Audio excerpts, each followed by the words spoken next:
Hola, ¿qué tal a todos? Mi nombre es Cristian Agudelo. El día de hoy me acompaña mi compañera Ángela Mejía. Somos estudiantes de psicología en la Universidad Minuto de Dios. En clases pasadas, hablamos de investigación cuantitativa, habíamos estado tocando el tema de diseños de investigación, ¿sí? En la investigación cuantitativa se denotan dos diseños para investigar. El primero es la investigación eh, experimental y la no experimental. Pero para conocer esto, primero tenemos que saber qué es un diseño de investigación. El diseño de investigación trata como tal de ser una alternativa, una alternativa más dinámica de encontrar los valores o la respuesta a la hipótesis o a la pregunta de investigación como tal.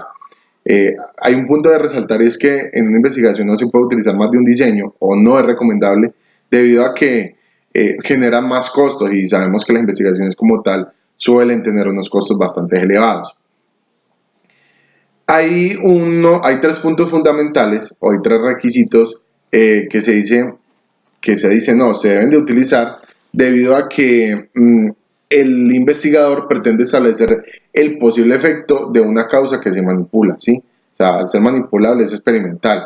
Se dice que la primera es la manipulación intencional de las variables, o sea, la metodología que tiene el investigador de poder manejar la situación a su antojo, por así decirlo.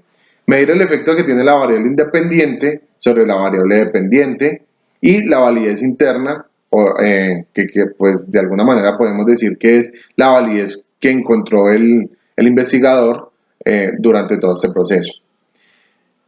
Hay otra parte que compone la investigación experimental y es que se divide en tres, en preexperimentos, experimentos puros y cuasi experimentos. Los experimentos puros, los preexperimentos denotan un bajo control por parte del investigador, no administra demasiados estímulos debido a que pues la idea es que se estimule una sola vez y ya se observa la cantidad de respuestas que puede dar. Se dice que también existe una poca manipulación de las variables.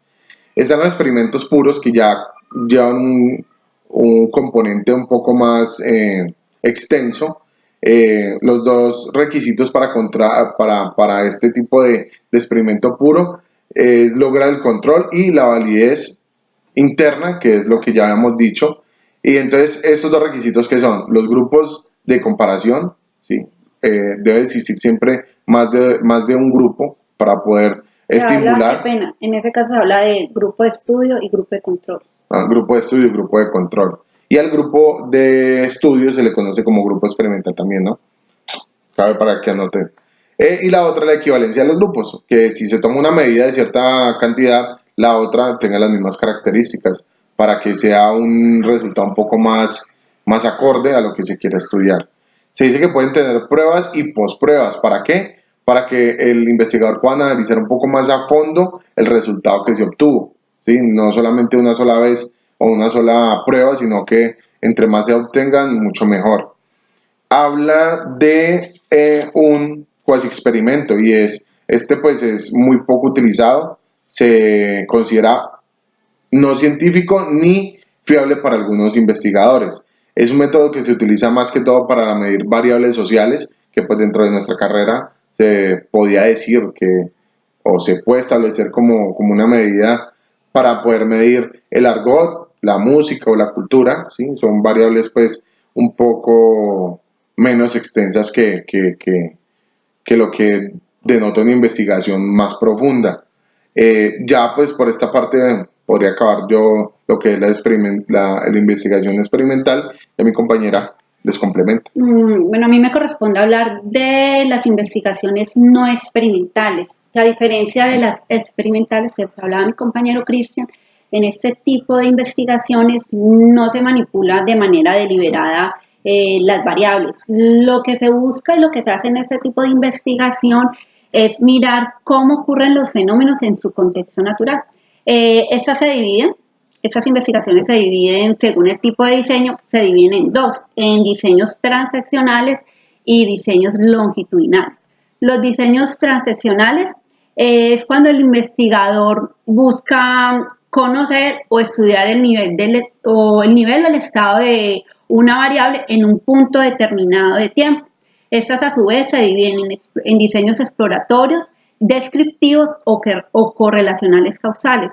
Los exploratorios pues tienen como propósito conocer como un fenómeno, una variable que es poco conocido o del que se tiene pocos estudios y por lo general anteceden a otro tipo de diseños. Los diseños descriptivos, pues como su nombre lo dice, lo que buscan es describir un fenómeno o una variable en determinado tiempo. Y los estudios correlacionales o correlacionales causales, lo que busca el investigador en este tipo de estudios es conocer la relación de causa que existe entre dos o más variables. Existen también entre estos diseños no experimentales longitudinales, que lo que buscan este tipo de diseños es analizar los cambios que ocurren en un fenómeno, en una variable, a través de determinado periodo de tiempo. Buscan es cómo evaluar, ¿cómo lo digo? Evaluar como el desarrollo de un fenómeno y sus causas y sus efectos. Estos se dividen en diseños de tendencia, diseños evolutivos de grupo o diseños de panel.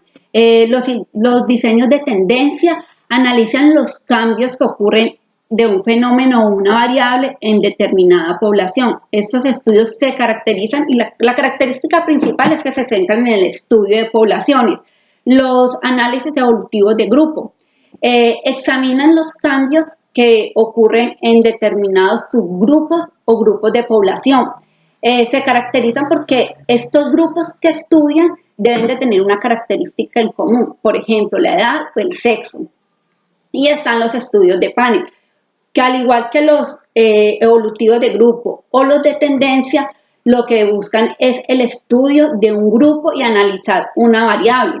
Pero ¿por qué se diferencian? Porque en el de panel se hace el estudio en determinado lapso de tiempo, pero siempre se va a analizar el mismo grupo de personas, mientras que por lo menos en los de tendencia, como lo que se estudia es una población, en determinado tiempo cuando se mide la variable, se selecciona un grupo de esas personas y en otro tiempo que se hace la medición se puede seleccionar otro grupo de personas de la misma población, pero el de panel no, siempre se va a analizar a través del tiempo, del periodo que se haga el estudio, las mismas personas.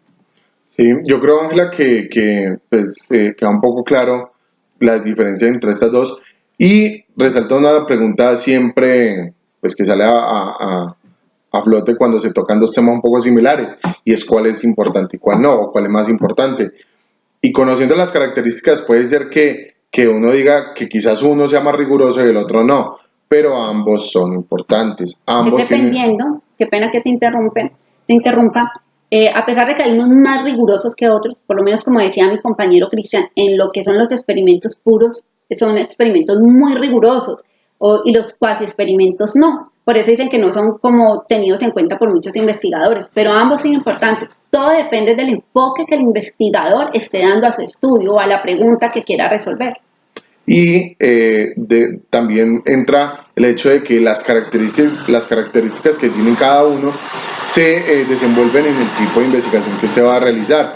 Igual, cada una tiene una guía o un pénsul donde trabajar, y de la manera en que eso se realice denota el hecho de que la investigación sea clara, sea concisa, tenga los mejores resultados y pues yo creo que sea lo que espera la persona que está investigando. Muchachos, yo creo que esto ha sido todo. A usted, profesor, muchas gracias y pues hasta la próxima. Chao, chao.